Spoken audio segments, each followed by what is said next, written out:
Groups job సాధించాలంటే ప్రముఖ coaching సెంటర్లకు వెళ్ళాలి, ఏళ్ల తరబడి నగరాల్లో ఉండి చదవాలి. ఇది చాలామంది నిరుద్యోగుల అభిప్రాయం. కానీ మనసుంటే మార్గం ఉంటుందని నిరూపించాడా యువకుడు. గ్రూప్ 1 ఉద్యోగం సాధించాలని కలగన్నాడు. డిగ్రీ పూర్తవగానే ప్రిపరేషన్ మొదలుపెట్టాడు. ఎక్కడా శిక్షణ తీసుకోకుండా రోజుకు 8 గంటలు చదివాడు.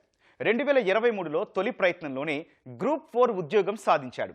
అదే స్ఫూర్తితో గ్రూప్ 2కు సన్నద్ధమై 220 మార్కులతో ఫైనాన్స్ డిపార్ట్మెంట్లో అసిస్టెంట్ సెక్షన్ ఆఫీసర్గా ఎంపికయ్యాడు. తన సక్సెస్ వెనుకున్న మరిన్ని ముచ్చట్లు కడపకు చెందిన రాము మాటల్లోనే విందాం. ఏపీపీఎస్సీ గ్రూప్ 2 ఫలితాల్లో కడపకు చెందినటువంటి కాయాల రాము అసిస్టెంట్ సెక్షన్ ఆఫీసర్గా ఉద్యోగం సంపాదించాడు. అతను ఈ ఉద్యోగం సాధించడానికి ఏ విధంగా కష్టపడ్డాడు, అతను ప్రణాళిక ఏంటి, భవిష్యత్తు లక్ష్యాలు ఏంటి అనేది ఆయన అడిగి తెలుసుకున్నాం. రాము గారు, ముందుగా మీకు ఈటీవీ తరఫున శుభాకాంక్షలు. ఈ పోస్ట్ రావడానికి మీరు ఏ విధంగా కష్టపడి చదివారు, మీ ప్రణాళిక ఏంటి, ఎట్లా ఉంది? నా పేరు రాము అండి, కాయల రాము. కడప 2023 గ్రూప్ 4 ఫలితాల్లో నేను ఉమ్మడి కడప జిల్లాలో 4వ ర్యాంక్ సాధించి నేను జూనియర్ అసిస్టెంట్గా ఎంపిక అవ్వడం జరిగింది. ప్రస్తుతం నేను కమలాపురంలో జూనియర్ అసిస్టెంట్ రెవెన్యూ డిపార్ట్మెంట్లో జూనియర్ అసిస్టెంట్గా పనిచేస్తున్నాను. నేను ఈ ఫీల్డ్కి, కాంపిటేటివ్ ఫీల్డ్కి 2020 నుంచి ఏపీపీఎస్సీకి ప్రిపేర్ అవుతున్నాను. అయితే నా అటెంప్ట్ ఈ గ్రూప్ 2కు మటుకు నాది ఇది మొదటి ప్రయత్నం. 2018లో రాసినప్పటికీ అది నేను ప్రిపరేషన్ చేయలేదు, జస్ట్ ఊరికే ప్రిలిమ్స్ అటెంప్ట్ చేశాను, అది వెళ్ళిపోయింది. పూర్తి ప్రిపరేషన్తో చేసిన మొదటి అటెంప్ట్ ఇది. 2023 డిసెంబర్లో నోటిఫికేషన్ రావడంతో నేను నా ఉద్యోగానికి సెలవు పెట్టుకొని ప్రిపరేషన్ స్టార్ట్ చేశాను. అప్పటి నుంచి కూడా ఒక 1 ఇయర్ పాటు నేను బాగా కఠోరంగా శ్రమ చేశాను. రీసెంట్గా రిలీజ్ చేసిన ఫలితాల్లో అసిస్టెంట్ సెక్షన్ ఆఫీసర్ ఫైనాన్స్ డిపార్ట్మెంట్లో ఉద్యోగం సాధించడం జరిగింది. అంటే మీ కుటుంబ నేపథ్యం ఏంటి, మీ విద్యాభ్యాసం ఎక్కడెక్కడ జరిగింది, మీ తల్లిదండ్రులు ఏం చేస్తారు, వాళ్ళు మీ ఉద్యోగం రావడానికి ఏ విధంగా ప్రోత్సహించారు, ఎట్లా జరిగింది? నా విద్యాభ్యాసం అంతా కూడా నేను పుట్టింది అంతా కడప జిల్లాలోనే. అంతా నా స్కూలింగ్, ఎడ్యుకేషన్, మన కాలేజ్ కానీ అంతా కడప జిల్లాలోనే. నేను డిగ్రీ బీకామ్ కంప్యూటర్స్ చేశాను వైష్ణవి కాలేజ్లో. తర్వాత నేను పెద్దగా పై చదువులు ఏం చదువుకోలేదు, డిగ్రీ మాత్రమే చదువుకున్నాను. మా తల్లిదండ్రులు ఇద్దరు కూడా చిరు వ్యాపారం చేసేవారు, పళ్ళు అమ్మేవాళ్ళు.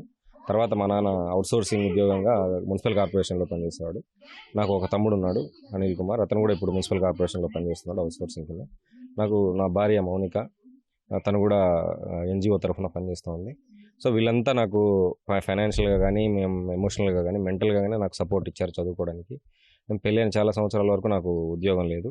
తర్వాత గ్రూప్ 4 వచ్చిన తర్వాత కూడా నేను లాస్ ఆఫ్ పే కింద పెట్టుకున్నానంటే నాకు జీతం వచ్చేది కాదు. అప్పుడు కూడా వీళ్ళే నాకు సపోర్ట్ చేశారు. ఇప్పుడు మా మదర్ ప్రజెంట్ అరబ్ దేశాలకు వెళ్ళారు వృత్తిరీత్యా, కూలి పని చేసుకోవడానికి. అక్కడ ఇంట్లో పని చేసుకుంటూ ఉంటారు. మా ఫాదర్ ఇంట్లోనే ఉంటారు.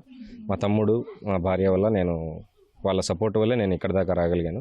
గ్రూప్ 2 పోస్ట్ సాధించడానికి మీరు ఎన్ని సంవత్సరాల నుంచి చదువుతున్నారు, ఏమైనా ప్లానింగ్ పెట్టుకున్నారా? అంటే సివిల్స్ వైపు వెళ్ళాలనే ఆలోచన ఏమైనా ఉందా? మొదట్లో నేను 2019లో ప్రిపరేషన్ స్టార్ట్ చేసినప్పుడు సివిల్స్గానే స్టార్ట్ చేశానండి. ఒక 6 నెలల పాటు నేను బాగా కష్టపడిన తర్వాత దీనికంటే ముందు మనకేదో ఉద్యోగం కావాలి, తర్వాతే సివిల్స్ వైపు వెళ్ళాలి అనే ఆలోచన ఉన్నింది. తర్వాత నేను గ్రూప్స్ వైపు రావడం జరిగింది. మెజారిటీగా నేను ఎంచుకున్న లక్ష్యం ఏంటంటే గ్రూప్ 1లో డిప్యూటీ కలెక్టర్ కావాలని నా ఎయిమ్. తర్వాత నేను గ్రూప్ 1 కూడా చాలాసార్లు ప్రయత్నించాను. 2 సార్లు మెయిన్స్ వరకు వెళ్ళాను, ఇంటర్వ్యూ ఒకటి రాలేదు. 2 సార్లు మెయిన్స్ రాసి విఫలమయ్యాను గ్రూప్ 1లో. గ్రూప్ 2 నా ఇది మొదటి ప్రయత్నము. ఈ జర్నీలోనే నాకు గ్రూప్ 4 రావడం జరిగింది. అది కొంచెం బూస్టప్ అయిపోయింది నాకు. గ్రూప్ 4 తర్వాత నేను ఇప్పుడు గ్రూప్ 2 సాధించడం జరిగింది. నా తర్వాత లక్ష్యం వచ్చేసి ఖచ్చితంగా నేను ఏ రోజైనా ఇంకొక 1 ఇయర్కైనా నేను గ్రూప్ 1 సాధిస్తానని నమ్మకంతో. అంటే దీనికోసం మీరు కోచింగ్ అట్లా ఏమైనా వెళ్ళారా, లేకపోతే సొంతంగా ప్రిపేర్ అయినట్టు సందర్భం ఉందా? నేను కోచింగ్ ఏమీ తీసుకోలేదండి. ఎక్కడ నేను హైదరాబాద్కి వెళ్ళడం కానీ, విజయవాడకి వెళ్ళడం కానీ ఎక్కడ నేను కోచింగ్ లాంటిది ఏం తీసుకోలేదు. నా ఓన్గా నేను సీనియర్స్ కానీ ఎవరైనా వాళ్ళని అడిగి బుక్స్ సెలెక్ట్ చేసుకొని వాటిని చదువుకొని మాత్రమే నేను ఇది సాధించడం జరిగింది. అంటే చాలామంది డిగ్రీ కంప్లీట్ అయినా, బీటెక్ చేసినా, ఎంటెక్ చేసినా, ఎంఏలు చేసినా కూడా ఉద్యోగాలు రాక చాలామంది ఖాళీగా ఉంటుంటారు. మీరు డిగ్రీ అయితేనే సాధించారంటే దాన్ని మీరు ప్రణాళిక ఎట్లా వేసుకున్నారు మీరు? నేను డిగ్రీ, ఇక్కడ matter degree, PG, MBA, MTech ఇవి కాదండి. మనకు దాని బేసిక్ క్వాలిఫికేషన్ డిగ్రీయే. వాళ్ళు డిగ్రీ లెవెల్లోనే మనల్ని టెస్ట్ చేస్తారు ఎగ్జామ్స్లో, ఏపీపీఎస్సీ ఎగ్జామ్స్లో కానీ, యూపీఎస్సీ కూడా డిగ్రీ క్వాలిఫికేషన్.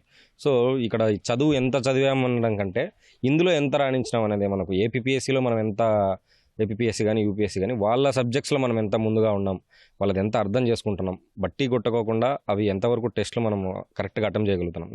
నేను ఏపీఎస్సీకి ప్రిపేర్ అవుతున్నా కూడా ఏ రోజు ఏపీఎస్సీ టెస్టులు రాయలేదు, అన్ని యూపీఎస్సీ టెస్టులే రాశాను. ఇప్పుడు మనం గ్రూప్ 1 కోసం ప్రిపేర్ అయితే గ్రూప్ 2 వస్తుంది, గ్రూప్ 2 కోసం ప్రిపేర్ అయితే గ్రూప్ 4 వస్తుంది.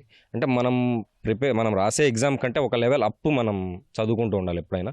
నేను యూపీఎస్సీ ప్రిపేర్ అయ్యాను కాబట్టి ఈరోజు నేను గ్రూప్ 2 సాధించగలిగానని నేను నమ్ముతాను. ఎప్పుడైనా ఒక స్టెప్ అహెడ్ ఉంటే మనం రేపు వాడు క్వశ్చన్ పేపర్ ఇలా ఏ విధంగా సెట్ చేసినా మనము ట్యాకిల్ చేయగలుగుతాం. అంతేగాని ఇది డిగ్రీలు, ఎంటెక్లు, బీటెక్లు ఇవి కాదండి. మనకు బేసిక్ డిగ్రీ ఉన్నా కూడా దీన్ని ఈవెన్ యూపీఎస్సీ కూడా బేసిక్ డిగ్రీ ఉన్నా కూడా సాధించవచ్చు. ఈ గ్రూప్ 2తోనే సంతృప్తి పడకుండా తన భవిష్యత్తు లక్ష్యం కూడా గ్రూప్ 1 సాధించాలనేటువంటి టార్గెట్ కూడా నిర్దేశించుకున్నట్లు రాము తన అభిప్రాయాన్ని వ్యక్తం చేస్తున్నారు. కెమెరామెన్ జగదీష్తో మురళి, ఈటీవీ న్యూస్, కడప.